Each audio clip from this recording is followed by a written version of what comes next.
성가대 아름다운 찬양 고맙습니다. 초대교회 교회 여러분 만나 뵙게 되어서 반갑습니다. 우리 한국의 가을은 참 아름답습니다. 보령에 오면서 눈부신 피조물의 극장이다 그런 생각을 했습니다. 참 아름다운 세상 눈부신 피조물의 극장에서 하나님께서는 우리 한 사람 한 사람을 부르셔서 주인공으로 살라고 오늘 또 우리의 발걸음을 인도하고 계십니다. 우리 초대교회를 세우시고 하나님께서는 하늘의 신비한 복음의 보물을 맡겨두셨습니다. 여러분들은 기도와 헌신을 통해서 마치 광부가 금광에서 금을 캐내듯이 하나님의 복음의 보물을 채굴하고 계십니다. 이 보물을 간직하고 사는 우리들이 얼마나 복된 인생이겠습니까? 특별히 이번에 우리 한신대학교 신학대학원 학생들이 현장 목회 실습을 우리 초대교회에서 할 수 있는 경험을 했습니다. 기회를 제공해 주신 우리 이종화 목사님과 우리 당회 교우 여러분들에게 진심으로 감사드립니다. 아침에 잠깐 우리 학생들과 대담을 했는데 너무나 만족스럽고 이 경험이 아마 이들에게는 평생 갈 것입니다. 이들이 이제 공부를 마치고 소정의 과정을 거치고 나면 우리 교단뿐만 아니라 한국 교회를 위해서 크게 쓰임 받는 믿음의 종들이 다 될 것입니다. 우리 교우들의 기도와 또 격려를 부탁합니다. 이 시간 우리 마음의 문을 열고 하나님께서 주시는 이 말씀에 귀를 기울여 보십시다. 여러분 요한계시록 2장을 보면 소아시아의 7개 교회에 대한 이야기가 나오는데 첫 번째 교회가 에베소 교회입니다. 7개 교회를 보면은 칭찬하는 교회가 있고 책망하는 교회가 있고 또 칭찬과 책망을 동시에 하는 교회가 있습니다. 이 에베소 교회는 칭찬과 책망을 동시에 하고 있는데 성경은 뭐라고 이야기하고 있냐면 에베소 교회 교인들아 너희 인내와 수고를 칭찬한다. 또 악을 멀리하고 거짓 사도들을 용납하지 아니하고 그들의 꾀임에 넘어가지 않는 것을 칭찬한다. 그러나 책망할 것은 너희가 처음 사랑을 버렸다는 것이에요. 회개하고 처음 사랑을 회복하라고 당부하고 있습니다. 그렇지 않으면 내 촛대를 그 자리에서 옮기겠다. 하나님은 그렇게 무서운 경고를 하고 계십니다.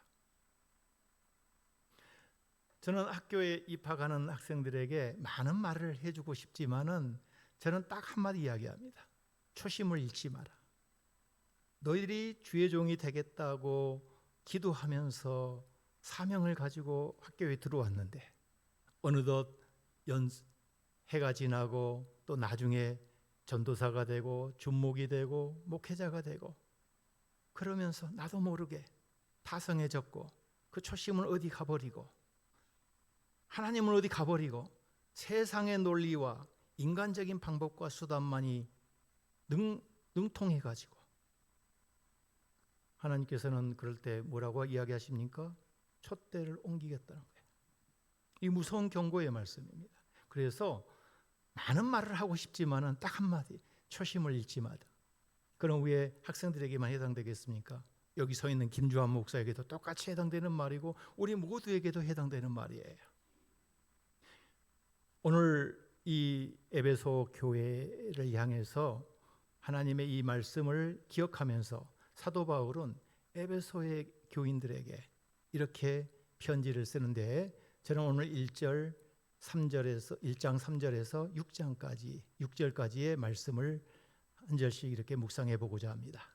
오늘 성경 말씀 4절을 보십시오. 곧 창세전에 그리스도 안에서 우리를 택하사 그랬습니다.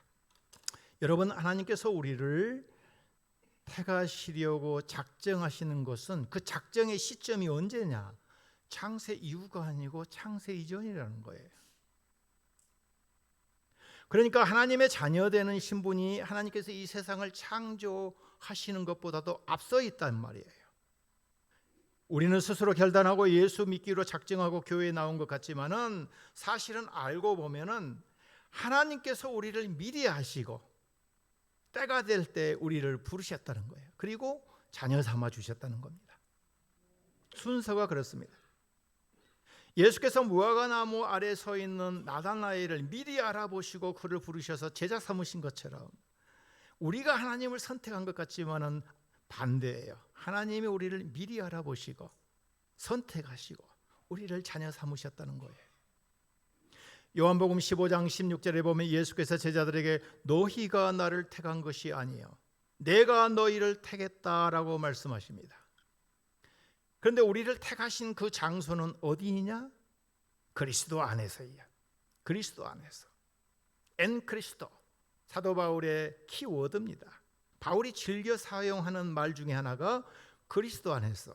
엔 그리스도. 오늘 성경 본문에도 보면은 그리스도 안에서, 그리스도로 말미암아 매 구절마다 이런 표현이 등장합니다. 장세전에 우리를 택하셨다라고 하는 것은 하나님은 우리를 당신의 자녀로 택하실 때에 무조건적인 사랑으로 택하셨다 하는 말입니다.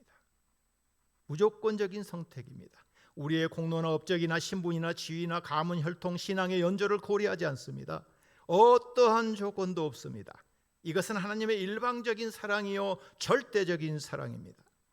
부모는 여러분 자녀가 태어나면 젖을 먹여서 온갖 정성을 다해서 키웁니다. 너 이 다음에 커서 돈 벌면 내가 너에게 젖을 먹여서 키우는 모든 값 계산해서 나에게 이자 몇 프로 쳐서 갚아라. 그런 부모 아마 없을 거예요. 부모는 자녀가 자라서 건강하게 잘 되기만을 바라는 그러한 심정으로 온갖 정성 다해서 자녀를 키우는 거 아니겠습니까? 하나님께서도 우리를 부르시고 자녀 삼아 주실 때 이런 마음으로 우리를 부르셨다는 거예요. 여러분, 마태복음 4장 18절 이하, 마가복음 1장 16절 이하를 보면 예수님께서 갈릴리 해변에서 제자들을 한 사람 한 사람 부르시는 장면이 나옵니다. 예수께서 제자들을 부르실 때에 참 신경 많이 쓰셨을 것 같아요. 당시 유대 사회에서 가급적이면 당신의 제자들을 부르실 때에 잘난 사람, 똑똑한 사람, 머리 좋은 사람, 스펙 좋은 사람, 그런 사람 뽑고 싶지 않았겠습니까? 그런데 예수께서 제자들을 부르시는 장면을 보면은 오늘 우리 사회에서 일반 기업체나 회사나 대학이나 모든 어떤 단체에서 사람을 선발하고 모집하는 그러한 과정과는 사뭇 다르다는 것을 볼 수가 있습니다. 여러분, 저희 대학에도 매년마다 입학을 통해서 좋은 학생들 선발하려고 노력합니다. 그럼 우리 대학뿐만 아니라 한국의 모든 대학들의 공통적인 하나의 특징입니다. 회사에서도 가급적이면 인재를 뽑고 싶지 않았겠어요? 예수님도 인재 뽑고 싶지 않았겠어요? 당신의 제자인데. 그런데 예수님의 제자들로 부름받은 사람들의 면면을 보면 세상적인 기준과 가치와는 많이 다르다는 것을 알 수 있습니다. 예수님께서 제자들을 부르실 때 그런 모집이 아니었어요. 선발이 아니었습니다. 이력서 받아보고 거기서 스펙 좋은 사람 너 하는 식으로 나를 따라와, 그렇게 선발하지 않으셨다는 겁니다. 그럼 예수께서 제자들을 부르실 때에 기준이 뭐였을까? 토플 성적이었을까요? 수능 시험 점수였을까요? 예수께서 제자들을 한 사람 한 사람 부르실 때에는 그 절대적인 기준이 뭐였을까? 이 사람을 통해서 장차 하나님의 영광이 얼마나 드러날 것인가가 최고의 기준이 아니었겠는가 생각합니다. 예수님의 제자들은 바로 그렇게 부름받은 사람들이었기 때문에 예수님은 그 사람들을 한 사람 한 사람 다가가서 인격적으로 부르셨어요. 그래서 우리가 예수의 제자가 된다는 것은 내가 커트라인에 당선 그 안에 들었기 때문에 된 것이 아니고, 이거는 부르심이에요. 소명이에요. 콜링이에요. 여러분, 조선의 최초의 목사는 그의 신분이 모섬 출신이었습니다. 1901년 5월에 서울 정동교회에서 김창식 집사에 대한 목사 안수식이 있었어요. 이 김창식 나중에 목사가 되었습니다마는 이분은 황해도 수안에서 가난한 농부의 아들로 태어났어요. 출신 성분이 초라했기 때문에, 천민이었기 때문에 어려서부터 이 사회의 밑바닥에 있는 모든 일들을 안 해본 일이 없어요.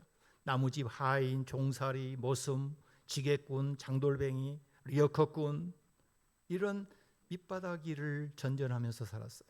서울에 와서 지게꾼 노릇하다가 올린거 선교사라는 그 선교사 집에 하인으로 들어갔어요. 거기에서 2년 동안 일을 하면서 이 올린거 선교사로부터 복음을 전해받고 세례받았어요. 선교사들이 보기에는 참 성실했거든요. 그래서 이 김창식 그 모습은 당시 의료 선교사였던 홀이라는 선교사를 따라서 평양에 갔어요. 그리고 노방 전도하면서 선교사의 일을 도왔습니다. 선교사들이 보기에 너무 착실했거든요.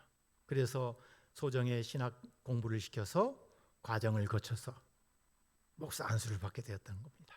선교사들로부터 김창식 목사는 조선의 바울이라는 호칭을 받을 정도로 1924년 김 목사님이 은퇴할 때까지 황해도 지역 경기도 서울을 다니면서 48군데 교회를 세우고 125개의 교회를 개척했어요. 그러니까 당시에 여러분 엘리트들이 없었겠어요? 배운 사람이 없었겠어요? 하나님께서는 조선의 최초의 목사가 모슴이었다라는 것은 출신 성분, 그의 외모라든가 그의 학식이라든가 집안의 재산의 유무를 따지지 아니하고 무조건적으로 그를 통해서 하나님의 영광이 얼마나 드러날 것인가를 미리 알아보시고 택하셔서 종으로 삼으셨다라는 것을 우리는 이 스토리를 통해서도 엿볼 수가 있습니다. 자, 창세전에 우리를 그리스도 안에서 택하시고 난 이후에 어떻게 하십니까? 오늘 4절 하반부에 보면 우리로 사랑 안에서 그 앞에 거룩하고 흠이 없게 하시려고 그랬습니다. 사랑으로 우리를 거룩하고 흠 없게 하신다는 겁니다. 여러분, 하나님께서는 우리가 거룩하고 흠이 없고 무결한 사람이기 때문에 자녀 삼아 주신 것이 아니고 우리가 죄와 허물이 많음에도 불구하고 우리를 자녀 삼으셔서 우리를 거룩하게 만들어가고 계신다는 거예요. 우리가 거룩해서 하나님이 우리를 자녀 삼아 주신 것이 아니고 우리를 자녀 삼으셔서 거룩하게 만들어가고 계신다는 거예요. 지난 학기에 제 수업 듣는 학생들에게 제가 설문조사를 했어요. 교인들은 왜 교회 나온다고 생각하느냐 한번 써보라고 했어요. 제일 많은 대답이 예수 믿고 죄 용서받고 구원받기 위해서 나온다고 생각합니다. 그 대답이 제일 많았어요. 여러분 그렇지 않습니까? 우리가 본질적으로 예수 믿고 신앙생활하는 이유가 뭐겠어요? 구원 문제 아니겠어요? 여러분, 회개와 용서 어느 것이 순서상 먼저입니까? 성도 여러분 한번 생각해 보십시오. 내가 회개하면 하나님께서 나를 용서하시고 나에게 하나님의 자녀가 되는 은총을 베풀어 주신다, 이렇게 생각할 수 있지만은 여러분, 누가복음 15장의 유명한 탕자의 비유를 한번 생각해 보시기 바랍니다. 둘째 아들이 아버지의 재산을 미리서 타가지고 타국에 가서 다 허비해 버렸습니다.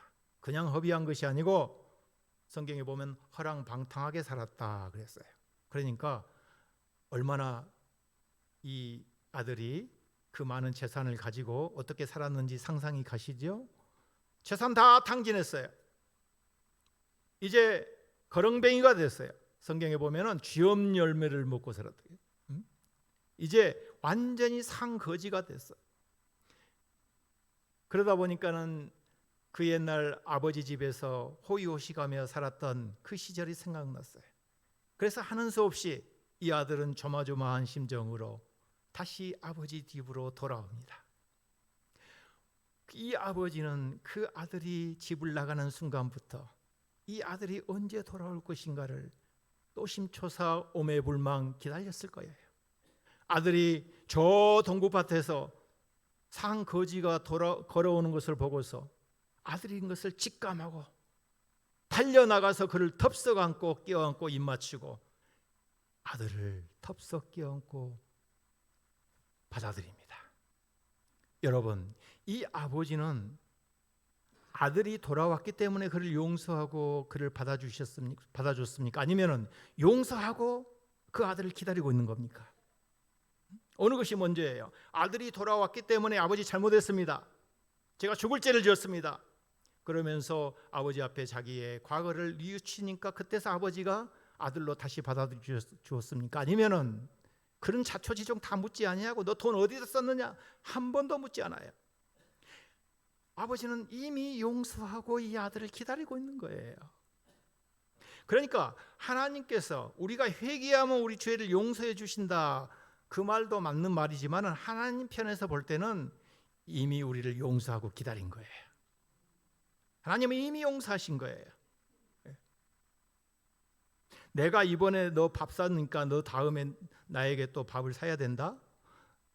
내가 베푼 호의가 나중에 나에게 돌아올 것을 미리서 생각하고 베푼 그 사랑은 진정한 사랑이 아니지요. 아낌없이 내어주는 것이 진정한 사랑이지요. 나에게 몇 배로 네가 갚아야 할 것을 미리서 계산하고 주는 사랑은 그것은 계산적 사랑이죠. 이해관계에 따른 사랑이죠. 하나님과 우리의 관계는 그런 거래가 아니에요. 흥정이 아니에요. 용서와 사랑은 흥정이 아니에요. 이건 절대적이에요. 무조건적이에요. 일방적이에요. 그렇기 때문에 회개와 용서, 회개가 순서상 먼저라고 생각하지만은 하나님 편에서 볼 때는 이 회개와 용서는 동시적이에요. 그러니까 여러분, 하나님 아버지 내 죄를 용서해 주십시오. 우리가 그렇게 기도합니다. 주기도문에도 나의 죄를 사하여 주옵시고라고 기도할 때에 사실 그 죄는 이미 용서받은 죄예요. 용서받은 죄는 죽은 죄예요. 살아있는 죄가 아니에요. 이 둘째 아들이 가서 죄 짓고 막 허랑방탕에 살 때는 자기가 하는 행위가 죄인지 아닌지 몰라요. 지금 자기가 무엇을 잘못하고 있는지는 몰라요. 아버지가 그 아들을 덥석 껴안고 입 맞추고 새 옷을 입히고 동네 사람 불러서 잔치할 때에 내가 지난날 내 삶이 얼마나 잘못되고 비뚤어져 있다는 것을 그때서 깨닫게 되는 거예요. 그러니까 하나님의 은혜가 내가 충만히 받아보아야 내가 지나온 삶이 얼마나 잘못됐고 내 죄가 무엇인지를 그때서 비로소 안다는 거예요. 그러니까 우리가 내 죄를 용서해 주십시오 할 때 그 죄는 이미 죽은 죄다 이거예요. 우리는 살아있는 죄는 몰라요. 죄 속에 빠져있는 사람이 내가 죄 짓고 죄 짓는다고 생각하면서 죄 짓는 사람 어디 있어요? 모르니까 그렇게 행동하는 거지. 그러니까 우리는 죄의 시체를 보는 것이 살아있는 죄는 보지 못한다. 그래서 사도 바울은 로마서 5장 20절에 이렇게 이야기합니다. 그러나 죄가 더한 곳에 은혜가 더욱 넘쳐났나니 그랬어요. 죄 많은 곳에 은혜가 넘쳐난다 그 말이에요. 죄 많은 곳에 은혜가 넘쳐난다. 그러면 여러분 은혜 받으려면 어떻게 해야 돼요? 죄를 많이 지어야 되는 거예요. 우스갯소리로 이런 이야기를 합니다만은 은혜 받으려면 죄 많이 지어야 된다 그런 말이 아니고 죄가 무엇인지를 알게 될 때에는 우리가 은혜를 충만히 받아야 한다는 거예요. 은혜를 충만히 받아보아야 죄가 무엇인지를 알 수 있다는 거예요. 여러분 빛이 들어오면 어두움은 자동적으로 물러가는 것처럼 하나님께서 우리에게 용서를 베푸시고 자녀 삼아 주실 때 용서를 베푸신 다음에 한참 있다가 자녀됨의 신분을 주시고 또 한참 있다가 성화의 은총을 주시고 마지막에 영화의 단계로 이르게 하시는 그런 것이 아니고 이 둘은 동시적이라는 거예요. 그러니까 죄 사함과 자녀됨의 신분과 성화의 거룩함에 대한 어떤 그러한 여정과 영화의 단계는 하나님 편에서 볼 때는 동시적이다 이거예요. 회개하기 때문에 하나님은 우리를 자녀 삼아 주신 것이 아니고 먼저 자녀 삼아 주셔서 우리를 회개하게 하십니다. 이처럼 하나님의 사랑은 절대적인 거예요. 하나님은 사람 봐가면서 조건 이행하는 것 보고서 은혜를 베푸시고 베풀지 아니하시고 그런 분이 아니시라는 겁니다. 그렇기 때문에 오늘 이 말씀 속에서 우리가 깨달아야 할 것은 하나님께서 창세전에 우리 각자 한 사람 한 사람을 그리스도 안에서 우리를 부르셨다는 거예요. 나는 하나님의 자녀됨의 신분의 소유자입니다. 나는 그리스도 안에서 죄사함 받고 새롭게 회복된 사람이라는 것을 이 말씀을 통해서 깨달을 수 있기를 주의 이름으로 축원합니다. 에베소서 4장 1장 4절 성경 말씀이 전하고자 하는 메시지는 바로 이것입니다. 하나님의 이 절대적이고 궁극적인 사랑이 우리 모두에게 주어졌다는 거예요. 값없이 주어졌다는 겁니다. 공짜로 무상으로 우리에게 주어졌다는 겁니다. 그래서 우리와 그리스도를 이어주고 연합하는 이 연결고리는 하나님의 이 절대적이고 무한한 사랑인 것이에요. 이 사랑의 띠로 우리 모두는 하나가 되었습니다. 이것이 하나님의 언약의 비밀이에요. 교회는 바로 이 언약의 비밀을 간직하고 있습니다. 여러분, 교회가 거룩하다고 하는 것은 하나님의 언약으로 부름받은 선택받은 성도들의 모임이기 때문에 그렇습니다. 성도 여러분, 하나님의 자녀가 된 우리 각자 이 세상 어떠한 값진 진주나 보석보다도 값을 매길 수 없는 신령한 보화를 우리 모두가 간직하고 있는 줄로 믿습니다. 어느 목사님께서 자기 목회 여정에서 쓰신 한 토막의 이야기를 읽어보면서 깨달은 바가 좀 있었습니다. 이 목사님과 성도들이 어느 집사님 댁에 신방을 가셨대요. 그날따라 그 여집사님께서 신방 대원을 맞이하기 위해서 이렇게 옷도 깨끗이 입으시고 집안도 깨끗이 청소하고 음식을 이렇게 대접하는 데에 평소에 보지 못한 진주 목걸이를 목에 하고 계시더라는 거예요. 그래서 목사님께서 집사님, 그거 진주 목걸이 진짜 아니죠? 그렇게 농담 삼아서 하셨대요. 그러다가 목사님, 아차, 상처받으면 어떻게 하지? 조마조마하고 있는데 만면에 웃음을 띠고 이렇게 대답하시려는 겁니다. 목사님, 이게 진짜 아닌지 어떻게 아셨어요? 남편이 고생한다고 진짜 진주 목걸이를 선물하셨대요. 그런데 이렇게 평상시 차고 다니면 흠이 날까 봐 진짜는 장롱 속에 넣어두고 특별한 날만 차고 그 비슷한 모조 목걸이를 하나 사서 차고 다닌다는 거예요. 일할 때는. 목사님이 깨달은 바가 있었대요. 진짜를 갖고 있는 사람은 누가 뭐라 해도 상처를 안 받구나, 그런 깨달음이 있었다는 거예요. 진주보다도 보석보다도 값진 진짜 예수를 우리가 갖고 있다면은 세상에 누가 뭐라 하든지 우리가 상처받고 휩쓸리고 그럴 수 있겠습니까? 진짜 예수를 갖고 있다면, 우리 안에 진짜가 있는데 누가 뭐라 해도 나는 진짜 예수를 갖고 있어. 우리 초대교회 교회 여러분, 장세전에 내가 이미 하나님으로부터 택함받고 보석보다도 그 값진 하나님의 자녀됨의 신분의 특권이 나에게 주어졌는데, 내가 비록 조금 힘들고 어려운 이 세상을 살아간다 할지라도 진짜 예수를 바라보고 붙들고 능히 믿음 안에서 승리할 수 있는 우리 교우들이 다 될 수 있기를 주의 이름으로 축원합니다. 그래서 하나님께서 나에게 이미 베푸신 이 사랑을 꽉 여러분 붙잡으십시다. 믿음은 이 사랑을 붙잡는 거예요. 은혜는 이미 주어졌어요. 우리가 은혜를 달라고 광고하지만은 사실은 은혜는 이미 주어졌어요. 그 은혜를 붙잡고 살아가는 것이 믿음이에요. 그래서 은혜는 과거에 속해 있어요. 믿음은 현재에 속해 있는 거예요. 내게 주어진 이 보석 같은 은혜를 꽉 붙잡고 살아가는 것이 믿음 생활인 줄로 믿습니다. 그렇기 때문에 하나님의 사랑은 이처럼 놀랍습니다. 신비해요. 사람의 헤아림을 뛰어넘습니다. 나를 사랑하시고 나를 죄를 속하기 위해서 자기 아들을 화목제물로 보내신 이 하나님이 나의 아버지가 되시고 나의 주님이시고 나의 구원자가 되시니 내가 어찌 감격하고 감탄하지 않을 수 있겠습니까?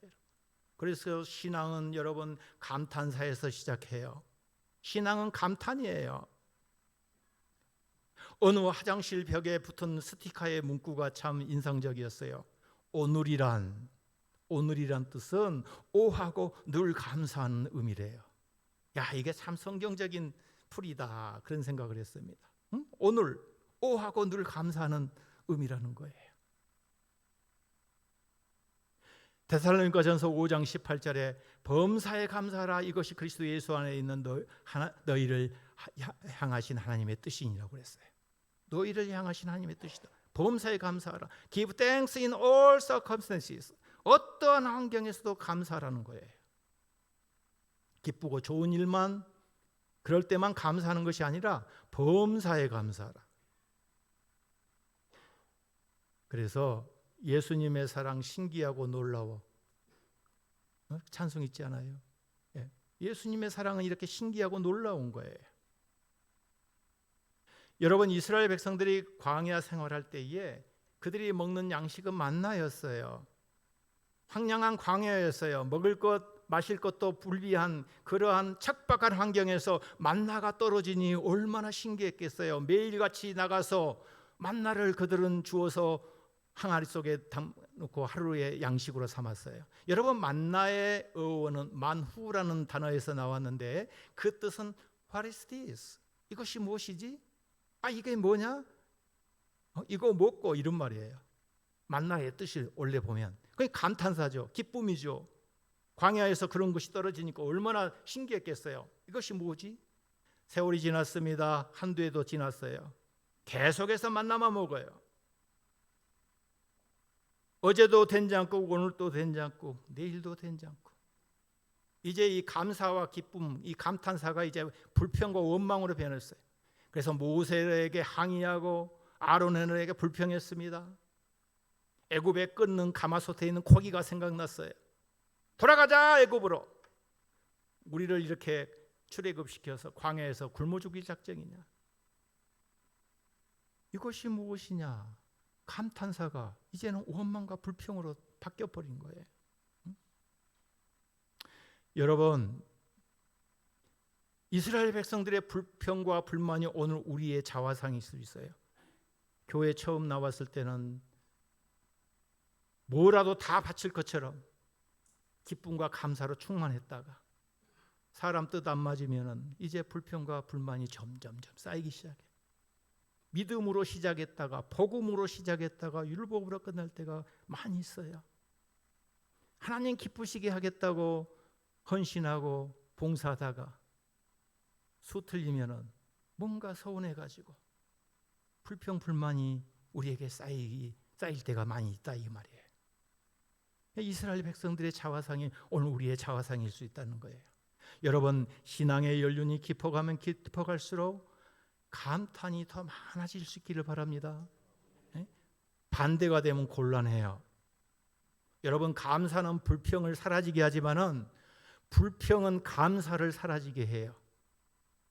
한 번의 감사로 10번의 서운함을 잊어버리는 사람이 있는가 하면 한 번의 서운함 때문에 10번 잘해주는 고마움이 다 어디 가버려. 여러분, 우리는 내 인생의 모든 여정에서 불평과 불만의 그러한 삶이었다 할지라도 하나님께서 나를 택하시고 창사전에 부르셔서 주님의 자녀 삼아주시고 나에게 보석 같은 구원의 은혜를 베푸셨다라고 하는 이 한 가지 사실만 가지고도 우리는 일평생 하나님 나라에 갈 때까지 감탄사와 감사가 충만할 수 있기를 바랍니다. 성도 여러분, 우리 모두에게 이 언약의 비밀이 주어졌습니다. 하나님은 우리를 살리시기 위해서 독생자를 우리에게 보내주셨습니다. 이 신비하고 놀라운 사랑으로 주님과 연합하고 교통하고 교제하며 살아가고 있음에 경탄하고 감사할 수 있기를 주의 이름으로 축원합니다. 하나님께서는 우리를 택하실 때에 5절에 있는 말씀, 그 기쁘신 뜻대로 우리를 예정하셨다고 그랬어요. 그리고 6절에 보면은 그가 사랑하시는 자 안에서 우리에게 거저 주신다 그랬어요. 거저 주시는 바, 거저 주셨다는 거예요. 무엇을 거저 주셨다는 거예요? 그리스도의 의를 우리에게 거저 주셨다는 것입니다. 그리스도의 의. 여러분, 그리스도의 의가 우리에게 무상으로 공짜로 주어졌습니다. 그래서 우리는 그리스도의 의의 옷을 입고 살아가는 신비한 하나님의 자녀들인 줄 믿습니다. 그리스도의 의가 무상으로 공짜로 주어졌기 때문에 우리는 하나님으로부터 죄 용서받고 자녀됨의 신분이 주어졌습니다. 값 없는 은총이지만은 값이 있는 은총입니다. 우리가 받은 은총은 값없이 받았지만은 누군가는 엄청난 희생을 치른 값비싼 은총이라는 것을 우리가 기억해야 합니다. 그렇기 때문에 값없는 은총으로 공짜로 받았다고 해서 이 은총을 값싼 은총으로 만들어버리면 하나님 마음이 얼마나 아프시겠어요. 성도 여러분, 자녀는 집 나가도 자녀예요. 하나님께서 너는 내 것이라라고 명찰을 붙여주셨는데 그 명찰을 누가 떼어낼 수 있겠어요? 내가 내팽겨쳐 버려도 하나님은 이미 여러분을 자녀 삼아주시고 하나님 자녀 되는 명찰을 붙여주셨다 이거야. 그냥 하나님은 결코 우리를 포기하지 아니하신다는 겁니다. 여러분이 붙여준 이 하나님의 자녀 되는 명찰을 결코 떼어내지 마시기를 바랍니다. 하나님의 이 사랑을 누가 끊을 수 있겠다 이거야. 전기와 수도를 탁 끊은 것처럼 하나님 안에서 우리가 받은 이 은총의 신비한 이 사랑의 관계를 누가 끊을 수 있겠냐 이거야. 천사들조차도 끊을 수 없다고 사도 바울은 로마서에서 이야기하고 있지 않습니까? 이 엄청난 사랑이 우리에게 다 주어져 있지 않습니까? 성도 여러분, 이 사랑의 신비를 간직하고 있는 사람은 아무리 엄동설한 북풍 한파가 몰아닥쳐도 이 사랑 안에서 우리는 따뜻한 온유를 느끼며 하나님 나라를 향한 믿음의 증인들로 살아갈 수 있는 것이에요. 우리 서대교회 성도 여러분, 교회가 세워진 지 21년째 되는 것을 제가 알고 있는데 그동안 믿음의 역사와 사랑의 수고를 많이 한 교회입니다. 인내의 소망으로 소문난 교회가 될 수 있기를 주의 이름으로 축원합니다. 그 주인공이 다 여러분 한 사람 한 사람을 부르셔서 그 선교의 주인공으로 하나님은 삼으시고 계십니다.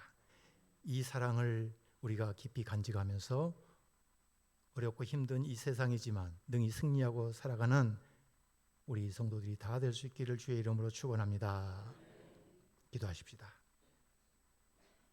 참 좋으신 하나님, 하늘의 신비한 비밀을 깨달을 수 있는 믿음의 눈을 우리에게 충만하게 채워 주시옵소서.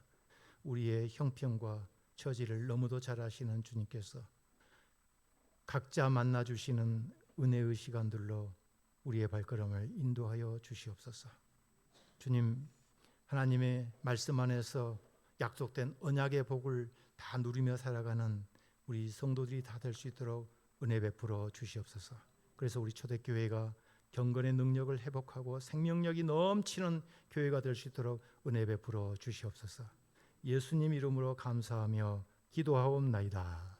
아멘.